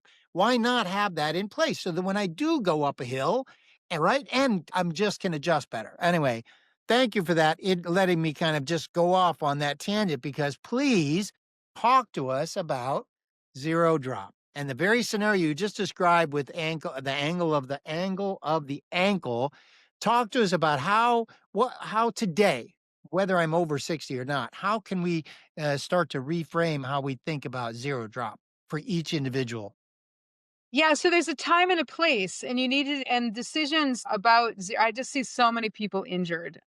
Because I've just been in this space for so long, and we called it back in 2010 when the book came out. And I was living in Eugene, Oregon, Tracktown, USA, and everyone is. Those are actually my friends who are in the book, by the way. So those are my people. So the book comes out and we actually loosely called some typical injuries that would happen when somebody would try to change their running style. We called it born to run syndrome, BTR syndrome. They'd be like, oh, the front desk gal got so proficient at somebody would call in and they were like, oh, I'm having my hamstrings hurt, or I'm having calf pain. And she would just put in parentheses, BTR syndrome. And you knew it, especially if they mentioned the book, because then you knew kind of how to dialogue with people, and it still is happening now, which I find very unfortunate, but it's just kind of human nature. The shoes that you wear should not be your religion. They should not be your identity. And if somebody has a different identity than you, that there's nothing wrong with them. Shoe fit and shoe style and the shoe components the needs are different from different people. If somebody has a really mobile ankle, if you have a lot of dorsiflexion is the term for when you bring your toes up. And or if you're standing near a wall and you're bringing your knee if you have your foot on the floor and you're bringing your knee towards the wall, that's dorsiflexion. And so if you have a lot of dorsiflexion, then a zero drop shoe, you have the range of motion and mobility in your foot and your calf to be able to handle a zero drop shoe. If you don't have much in the way, if getting to 90 degrees at your ankle puts your tissues at end range, you're asking for trouble if you're spending a lot of time or on soft terrain or on hills in a zero drop, you're going to ask to create plantar fasciitis or an Achilles injury. You're putting yourself at a high risk. So there's not a always or ever, there's no hard and fast rule. There's a time and a Okay. place. If you're Yeah. choosing a zero drop shoe, you need to be choosing that in the conditions and the distances you're running need to be based on your own anatomy, your own range of motion, and your own strength. So just be smarter, like consider all the variables. So if you have a stiff ankle, a zero drop shoe for longer runs is putting you at, and especially if you're older, your tissues are not as they don't have as much resilience. But you can be setting yourself up for some type of an injury. But that doesn't mean that you can't wear them around, for shorter distances or for your speed work. Because if you're doing speed work, is your heel on the ground anyways? Like you're sprinting. So that's why track athletes wear shoes that are comprised of, baling twine and duct tape, basically, and the little spikes. Like they don't have any consequence. And so kind of circling back around, like, the Born to Run book is kind of like a creek in an ultra. It got people thinking differently. And that's probably the only gift it gave to the running world, and as far as I'm concerned. Well, you keep giving though. So even in your response just now, that's why you gave me the freedom. I guess that's kind of a way to think of it for me. You gave me the freedom to not be a slave to a particular brand or a thing.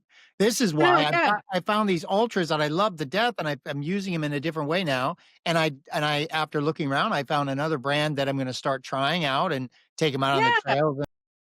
I think, yeah, I'm a big brand loyalist, and I think that again, going back to the very first point, one of the first points you made is like, we got to remind ourselves to keep asking why. Okay, why? Yeah. And variety. Yeah. And your feet need variety. And here's the thing is like a flat foot, the proper use of the term flat foot is pes planus, and it's a medical diagnosis. The term flat foot is usually used in the context of somebody who has a foot that is mobile, meaning the arch can be flattened, but then it can also become an arch. A flat foot is usually, in the parlance of the average person, they're describing a foot that has mobility, and that foot's mobility and stability are conferred through the soft tissue. And that has a lot to do with also the muscle, the neurological connection, and the response of the muscles, the activity of the muscles. The converse is somebody who would say they have high arches. A foot that is more high arch is a less mobile foot. And the stability of that foot is conferred through the proximity of the bones. So that's more of a rigid, less mobile foot. And so the needs of a mobile foot compared to a less mobile foot are different. And the injury proclivities of a mobile versus a less mobile foot are different. So a rigid foot whose bones are the stability of the foot is conferred through the bones being in close proximity. That foot is going to need to prevent injury and create longevity. That foot needs padding and cushioning, because you don't want those bones bumping up. They're already close to each other, and the soft tissue isn't absorbing as much force. And that's a person who, you ever have neighbors and they walk really loud? If you've ever lived in an apartment, you're just like, dear God, it's like an elephant up above. Most likely, either that person is wearing hard shoes. Most likely that person has more of a rigid foot. And so when they land, their foot doesn't absorb the force. And so they're just loud when they make initial contact. Whereas a mobile foot, like that is somebody who's absorbing the forces through the soft tissue. So a mobile foot needs to have the soft tissue is absorbing the forces. And so you can have a higher risk of injury to that soft tissue, like the plantar fascia, the Achilles tendon, the calf, because those tissues if they're moving fully through the full range, because you have a shoe that's not really providing much support and you're running on uneven terrain Sure. for hours on end, then you understand that what you're having your foot do. So a mobile foot for longer races will benefit from give it your tissues a chance, give them a little support. I can't tell you how many people I've known who they drink the barefoot shoe Kool-Aid and it becomes their identity and their religion, and they're running in the mountains and they're running long races, 50, 100-mile races consistently in shoes that have no support because they're so identify with the barefoot movement, and they think that that's the only thing to do, and they end up with a plantar fascia tear or plantar fasciitis or plantar fasciosis. They're creating injuries for themselves because they're not looking at what they're asking their foot to do. So if your foot is really mobile for longer runs, give it a chance. Give it a little bit of bring the ground to it a little bit. Give it a little bit of support so it can handle, because I'm thinking 20, 30 years in the future. That's a part of what my training is not just like in the next year of running. It's like, how is this going to affect you in 30 years, 20 years of running? So if you've got, if you're mobile foot and you're not providing any support to it during your long runs, that soft tissue eventually can become damaged over time. Same thing with more of a rigid foot that needs some cushioning, that then you can have some bone injuries and some osteoarthritis that can develop over time. So just, a little bit more That of a makes thinking sense. and variety. I used ASICs for years because they did have support, and I loved them. They were great, and to this, they're good. But once I stopped relying on that support, and realized I had strength, and obviously they've been very mobile my whole life. But also in 55 years ago, the result for me, the trauma to me it was a diagnosis, but I believe it's not true, or we learned more since then because I just very Yeah. mobile, of course, all the time. So that meant what that meant for me up until I was like 12 years old, I suppose, is I had to wear saddle shoes. I hated that more than anything else. I was a kid. I was a boy who had to wear saddle shoes with these Oh my arch God. cookies So in that, them. yeah. And so what that does, if you just support and don't create strength, then if you create just that passive structure, then it turns your brain off, and then your foot's not even a part of your body. It's just flop. I see so many people, Yeah. their foot just flops down and there's no active muscle recruitment. There's not really anything happening with their foot. It's just kind of a paddle. And so having some activity, but with that said, especially women, because our strength is different, your feet are not causing any problems. Your feet are a consequence of the big long lever arm that your leg is. Mm. So the way that your foot lands is a direct reflection of how is the strength of the muscles that control your pelvis. And so if you're weak glute medius, especially, which is what keeps your pelvis level, Mhm. if you're dropping your pelvis every time you land, then your knee goes in and your foot goes in. And so you're having like rotational movements that are introduced from the pelvis. So the first thing I see, if I look at a foot, the first place how a foot lands, the first thing I'm thinking is what's causing it to land the way that it is. And it has to do with the pelvis and how the pelvis musculature is being recruited, or the strength itself. So anyhow, it's all connected, which is pretty It is. cool. It all connected. This has been the most amazing, wonderful conversation. Thank you very much. This has been great. Here's a couple of questions that I want you to I just want that I hope can resonate with some audience members, I suppose. And that is for women who are over 60, who are still running and doing all the things, right? What's a foot related notion that they can take with them right now? And it could be that everything's connected, but what's a foot related notion for women runners over 60? What should they take with them and think about these days? Women runners over 60. Well, women runners over 60 in particular, sadly, well, just like men, but women runners over 60 are more at risk for having weakness in the pelvis, especially the glute complex, that's contributing to knee foot over stress. So if you're running, the first thing that happens when people get tired is usually you start dropping one of your hips. Your pelvis kind of starts dropping down. And so glute medius is the muscle that controls whether or not your pelvis drops. And so then then your knee comes in, your foot comes in, and that can cause all kinds of different injuries. So women in particular need to be doing some type of dynamic exercise. And I say dynamic, meaning an exercise where you're moving a weight through full range of motion, because strength in a muscle, strength is not just the amount of force that muscle produces. Strength, when you're moving around and you're functioning throughout the day or performing a functional movement, as strength is more conferred to how the muscles work in synergy with all the other muscles that are creating that movement. And so women, it's as simple as doing or men in particular as well, doing deep squats. Like a goblet squat, I think is probably, if you did one exercise that did as many things as possible, if you take a weight and hold it to your sternum, and then drop down into the deepest squat you can manage. And when you're at the bottom of the squat, just when you're trying to figure out where your feet need to be, because people's feet need to be turned out, but the level of turned out kind of varies on your own anatomy. So hold your milk jug or your 8-pound kettlebell or whatever it is at your chest, at your sternum, thumbs on your sternum.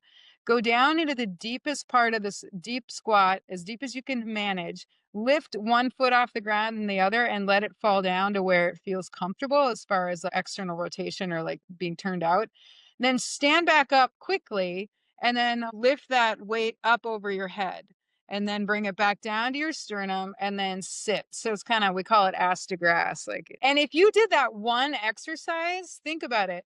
When you're down at the bottom of the squat, your ankle, knee, and hip are at full range of flexion, and the weight makes you have to keep your center of gravity back. So you're using your core muscles, but you're also using your spine stabilizer muscles. And then when you stand up, you're teaching all those muscles to work together to create power.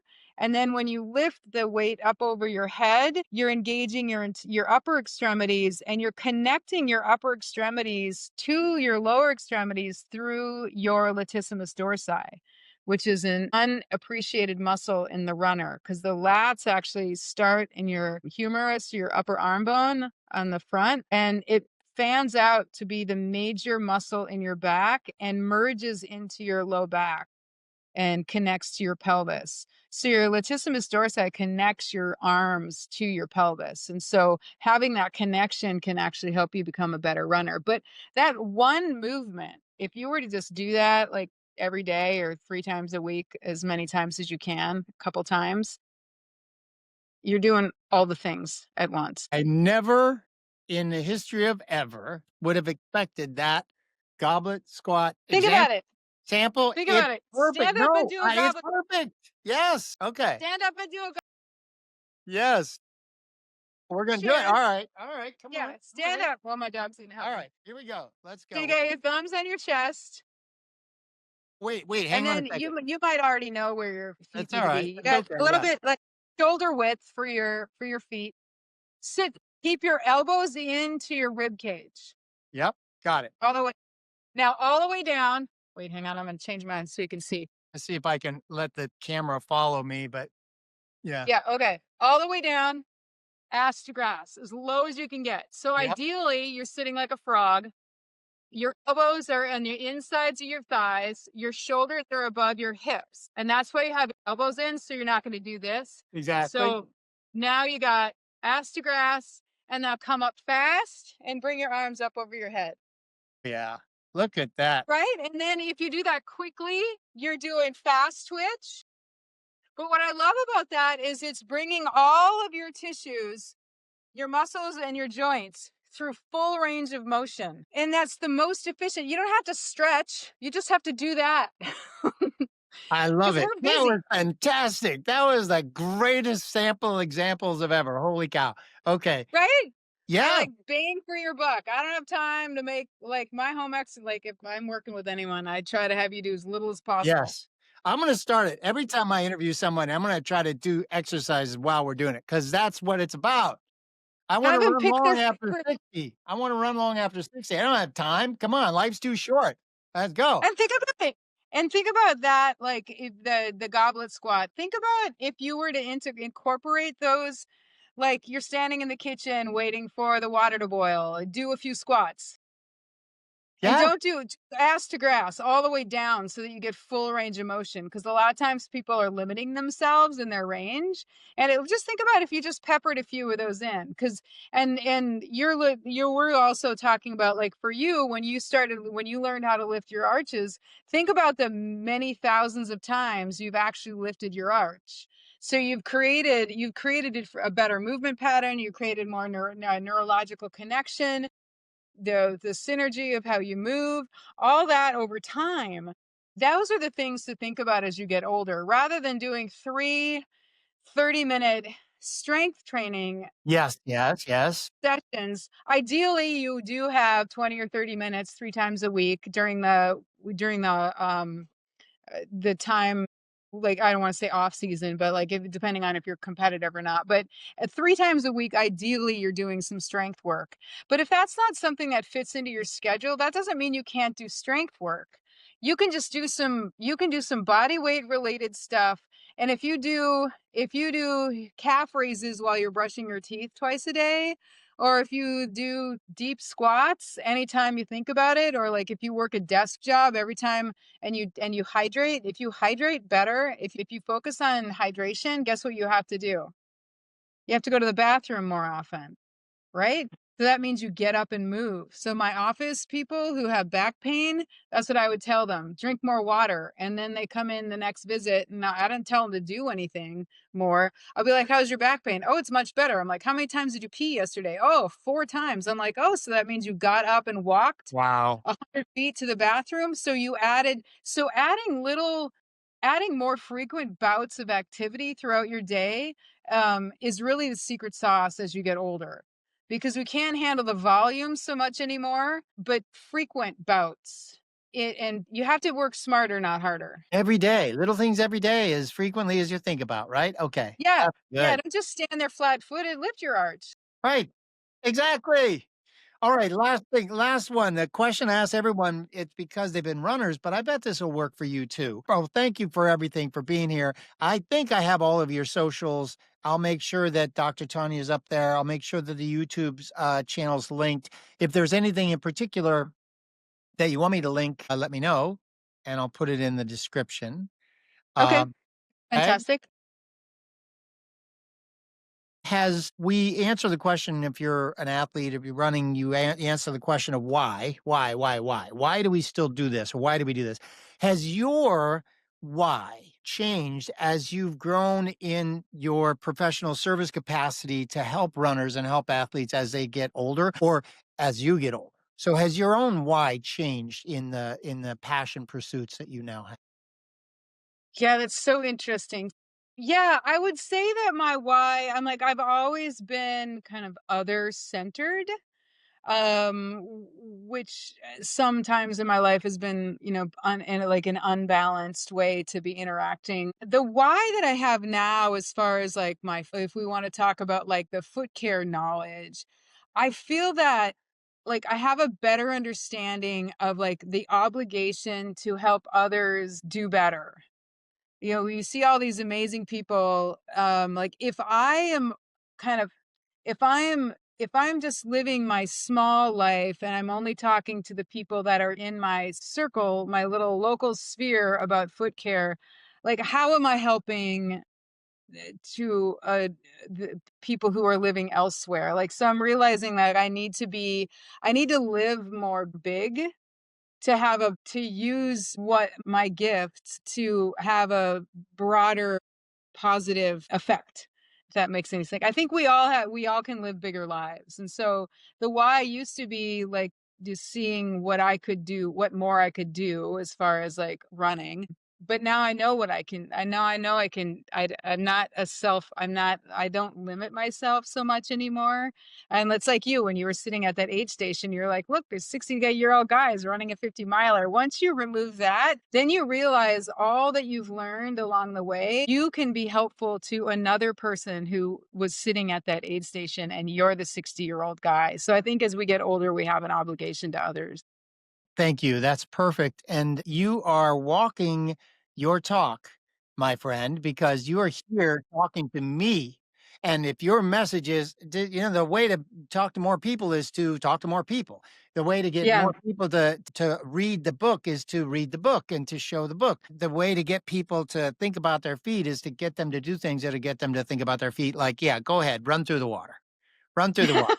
That's okay. It's not a bad thing. Go ahead, read the book. Go ahead, read the books, look them up, do the stories, try the shoes. Don't just pick one pair of Yeah. socks. Try it all out, right? Ask So, why. yeah, that's Why? perfect. Anything we haven't covered, because I feel like we could talk all day, and I don't know, this was fantastic. But anything that you think people really need to hear, but I haven't been able to tell you yet? We just scratched the surface. We'll just have Okay, that's a promise, that's a guarantee. All right, let's revisit. Have a great rest of your day, and we'll see you out on the trails, and certainly we'll see you on socials. Thank you, 100. Dr. Tonya. Thank you. Bye-bye.